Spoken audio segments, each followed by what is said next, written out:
નવજાતની સોદાબાજીનો મોટો પર્દાફાશ થયો પાટણ જિલ્લામાંથી નકલી તબીબ અને ફાર્માસિસ્ટ મળીને 1,20,000માં નવજાત બાળકને વેચી માર્યું।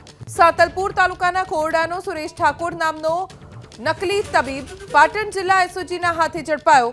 પોલીસ તપાસમાં નકલી તબીબ સુરેશ ઠાકોરે એક નવજાતનો 1,20,000માં સોદો કર્યાનો પર્દાફાશ થયો।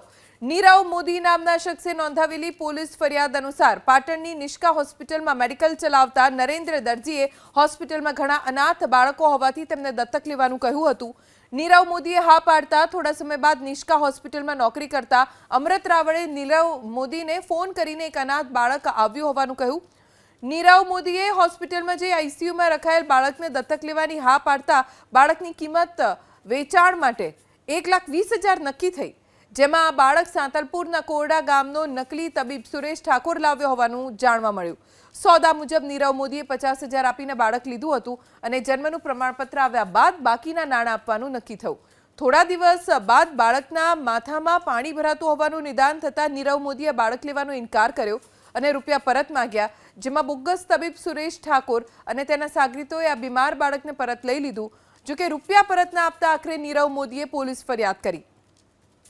બાળકના ખરીદ વેચાણના કિસ્સામાં નિષ્કા હોસ્પિટલમાં મેડિકલ ચલાવતા ફાર્માસિસ્ટ નરેન્દ્ર દરજી અને અમૃત રાવળની મોટી ભૂમિકાનો પર્દાફાશ થયો છે।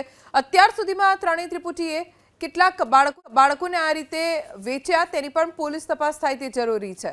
બાળકના વેચાણનો આખો મામલો જે પહોંચ્યો નકલી તબીબ સુધી, હજી સુધી તેણે કેટલા બાળકોને આવી રીતે વેચ્યા છે તેની પોલીસ તપાસ કરે તે અત્યંત જરૂરી છે, કેમ કે આ મામલે ઘણા મોટા આરોપો અને દાવાઓ સામે આવી શકે છે।